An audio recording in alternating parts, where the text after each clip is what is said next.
Dollhouse.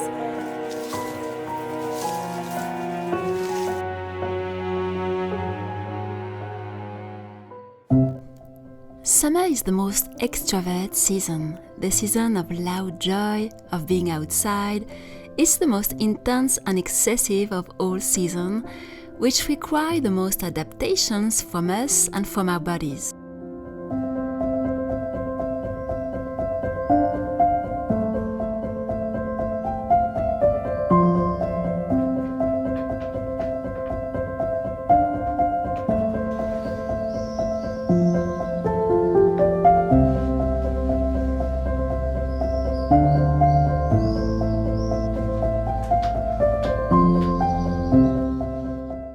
My summer days as an introvert who likes being at home, being inside, being in my studio, start every day outside on the balcony.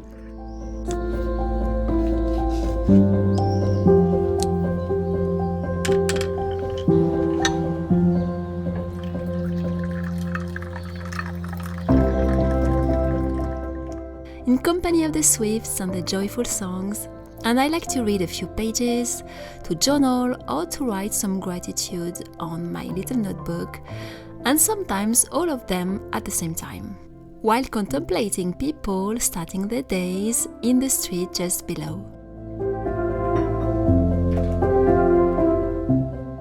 For those of us who prefer still traveling, who need quiet and silence in their lives, who don't like busy, crowded places, summer can also be the most contemplative, comforting season, because the wind, the light, the shadow, the trees and the birds have an underrated healing effect on our emotional state and our nervous system.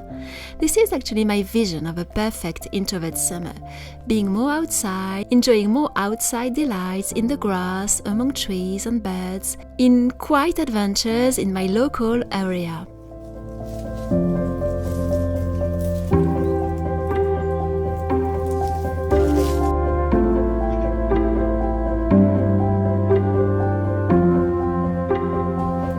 Summer, more than any other season, is also the season of unexpected and little miracles if we are careful, as everybody spends more time outside during this time of the year, and a lot of fun things can happen.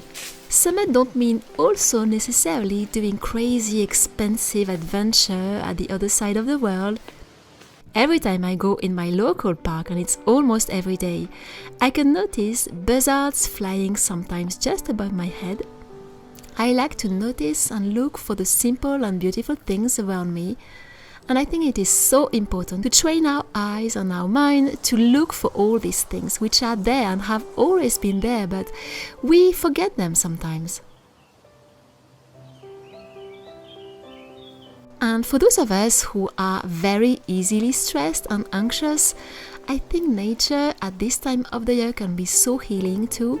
I find in my case, as years go by, I need more and more quiet and silence, and developing this habit of making the effort of going at the park at the top of the hill almost every day during the middle of the day, and being present and contemplating nature around me is so calming and so uplifting and so soothing. It's really something now I start to see the results.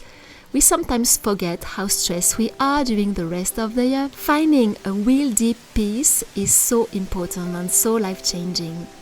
In her book published in the early 2000s, I already mentioned, Jacqueline Kellen talks about the cycle of season. It's a book about happiness and the little joys of life.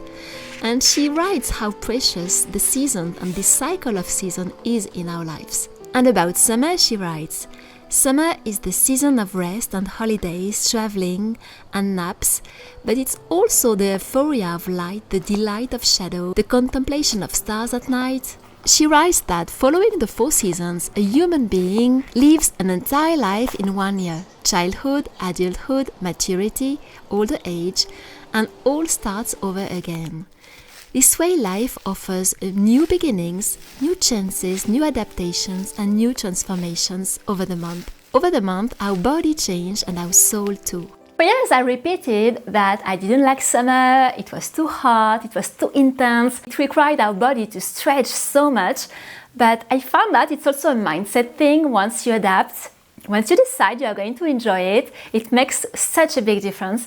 And I have to say, I was so tired of all the people complaining all the time about the heat. So the cold in winter and the heat in summer. I just couldn't handle it anymore, and I didn't want to be one of these person who constantly complain about everything. I think it doesn't help anybody. It doesn't make the life better, more enjoyable, quite the contrary. So it's hot too for me. Don't think it's colder. My home at the end of the day is at around 30 degrees Celsius, so it's not cold.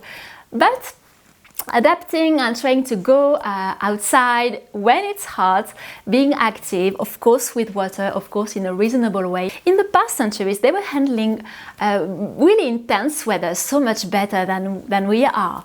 Everything was not adapted to the perfect temperature of food, perfect temperature of the room, or all of that. And they were living, and they were stronger than us. I think we became maybe a little fragile, little weak creatures who have to have everything adapted to them. So I didn't want to be that person. I wanted to prove myself I could be a little stronger.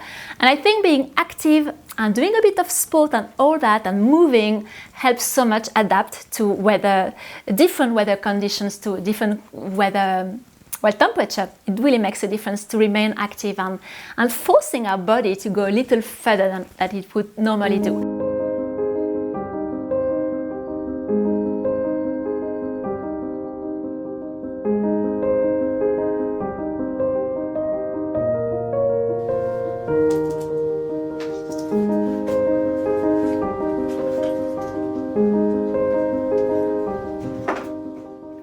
Summer in my kingdom doesn't mean a break in creating and in working in the studio.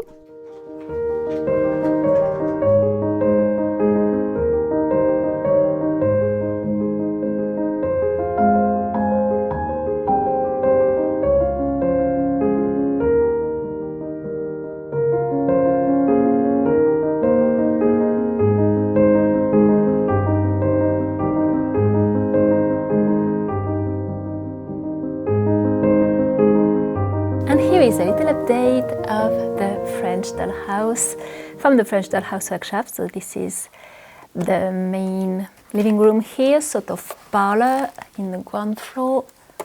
There are doors which open, and of course they are different on each side. There is a painting all inspired by Chantilly. So I mainly took the inspiration of Le Château de Chantilly because it's the same period we want, which is the Napoleon III era. So I took example of that, this typical wood floor that you have everywhere in Versailles. You could have it too in apartments or in other private hotels from normal bourgeois people. They could have this one. And here a little painting. So it's exactly inspired by a Chantilly painting which is located above a door. So I really took this example, and I really like this contrast of dark and white. We still have all the molding ceiling to add, which are different for each room.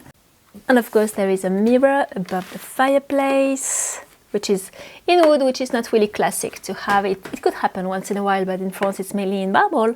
But once in a while you can have one sculpted in wood. And we have all the wood panels, which are going to be adjusted at the bottom of the walls. And of course the wallpaper, because they have a bit of wallpaper for the other side, not for this side. But yes, and of course the window open here, so they could have a lot of light in the living room. And it's going to be, it's not this one which goes there, this one goes here. So yes, there will be a lot of wood panels. You can close the window if you want to.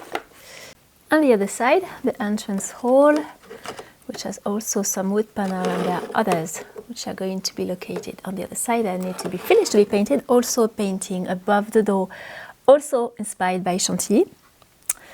Or, well, always because it's the same period, and I was inspired by this decor. The doors, the staircase, you had already seen it. It's the case which leads us to the kitchen actually. And we have another wood floor here, a wood floor in Point de Hongrie, which is the classic French wood floor from which I think it started to be trendy in the 17th century.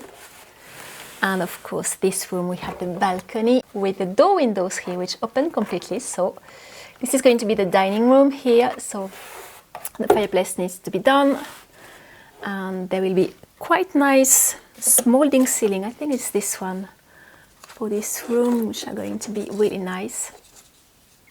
So we have this, and this is going to be the kitchen, which is a bit unusual to be on the first floor, but it could happen once in a while. It was not always on the ground floor, especially in Paris. Actually, it could happen once in a while. This is where the kitchen will be. I thought it would be handy because there is a dining room next to it. And we have another typical tiles, which are a bit classic to have in the interior of this time.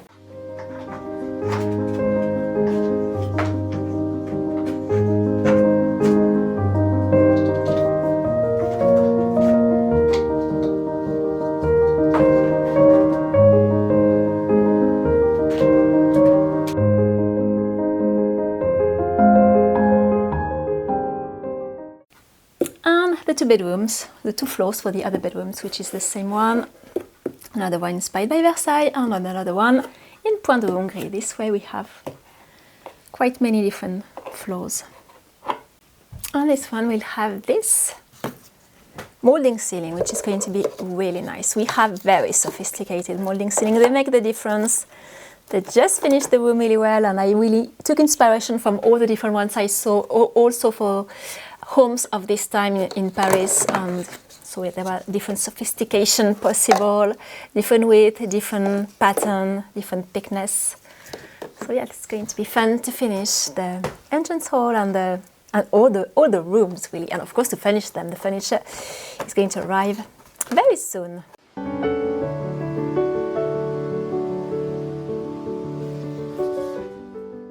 Summer is also the season of white and light dresses.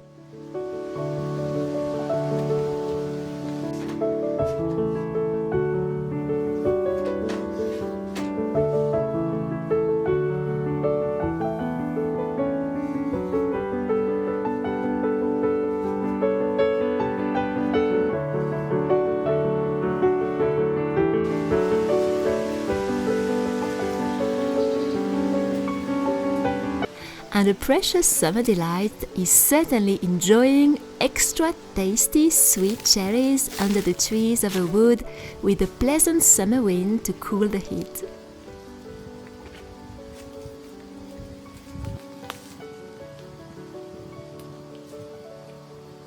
A novel by Balzac celebrates light white summer dresses. It is Lily of the Valley, I already mentioned this novel, and the main character, Madame de Morcerf, only wears white dresses, who are going to be noticed by the young man of the novel, Félix de Vantenesse. This is what the narrator, Félix de Vantenesse, writes in the novel. Elle demeurait là, mon cœur ne me trompait point. Le premier castel que je vis au penchant d'une lande était son habitation. Quand je m'assis sous mon noyer, le soleil de midi faisait pétiller les ardoises de son toit et les vitres de ses fenêtres. Sa robe de percale produisait le point blanc que je remarquais dans ses vignes, sous un albergier. Elle était, comme vous le savez déjà, sans rien savoir encore, le lys de cette vallée, où elle croissait pour le ciel, en la remplissant du parfum de ses vertus.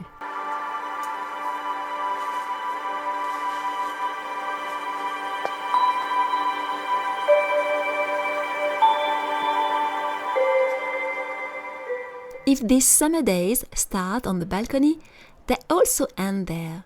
When the intense heat of the day has cooled down, there is nothing more pleasant at this season to me than spending this evening reading outside when everything starts to be a little more peaceful and the temperature is really nice. And there is a light just next to the balcony, so I don't even need an extra light to read. And it's something I can only do for a very short period of the year, for just a few months, as most of the summer delights, which last for a very short period of time, so let's enjoy them fully this year.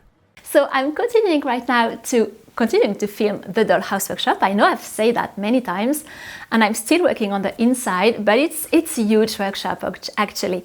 I'm getting there though. There are a lot of technical things which are finished now inside, and I'm getting to the furniture. There were a lot of decor in the inside, but I think people will be happy to have all that, those who have started to make the dollhouse, who have joined the workshop last spring. I'm going to show you, of course, the final result once it's all finished, and I will also show you when the first ones have finished their own dollhouses. I will show that, of course, also in videos, even before the dollhouse reopens. It's going to reopen next year, but I will still show you the final result. So I'm still working on that, and the 2 Alice in Wonderland workshops are going to open in July, in a few days. If you have joined my workshops newsletter, you will be notified in advance, and you will be notified of the launching offers for these 2 workshops too. So this is coming, and I promise I have other videos coming in the making that you will see very soon. Now let me know, what do you do to add some extra magic, some enchantment to your summer, which is such a beautiful season after all. Even if it's intense, even if there are a lot of heat, there are also so much magic. So what are your plans for this year to make your summer extra magical, especially if you are an introvert who doesn't like too many crazy loud things, or if you don't like to travel and you rather like to stay in your area? What do you do, and what do you plan to do this year to make it a little different on a daily basis, on a weekly basis? What sort of little adventures you plan to add? Thank you very much for watching. Don't forget to subscribe if you don't want to miss the nice videos coming, and I will see you very soon.